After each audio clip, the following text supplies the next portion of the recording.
ठारशा में करोड़ रुपयनि जो रोड ऐं दीवार गैर मयारी कम सबबि ज़मीन पोस अवाम जो ज़ोरदार एहतजाज। दरबेलो माइनर वटि प्रोविंशनल हाई वे डिपार्टमेंट नौशर फ़िरोज़ तरफ़ां करोड़नि रुपयनि जे ख़र्च सां ठहंदड़ रोड ऐं हिफ़ाज़ती दीवार गैर मयारी मटीरियल सबबि कुझु हफ़्तनि में ई फाटाफटू थी विया।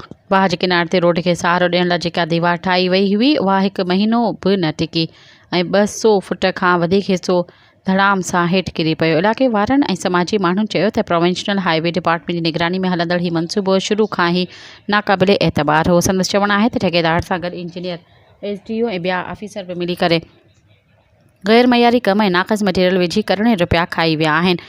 ही को पहिरियों मंसूबो न आहे। अॻु बि साॻे खाते हेठि केतिरनि ई रोडनि ऐं पुलियुनि में अहिड़ी गैर क़ानूनी मयार ऐं करप्शन जूं ॻाल्हियूं साम्हूं आयूं आहिनि, पर अञा ताईं कंहिं बि ऑफिसर खे पकड़ियो न वियो आहे। अवाम चयो त एंटी करप्शन नेब ऐं FIA जे ख़ामोश खाते जे ऑफिसरनि शहरियुनि ऐं वज़ीर आला Sindh Syed Murad Ali Shah, chairman Peoples Party Bilawal Bhutto Zardari, chief justice Sindh ऐं ॿियनि आला अख़्तियारनि खां पको मुतालबो कयो आहे त फ़ौरी नोटिस वठी ईमानदाराना जांच कराए प्रोविंशनल हाईवे डिपार्टमेंट जी ज़िम्मेवारी खे कटहरे में आणी सज़ा ॾिनी वञे त जीअं अवाम जे टैक्स जो पैसो हाणे अहिड़ी तरह ज़ाया न थिए।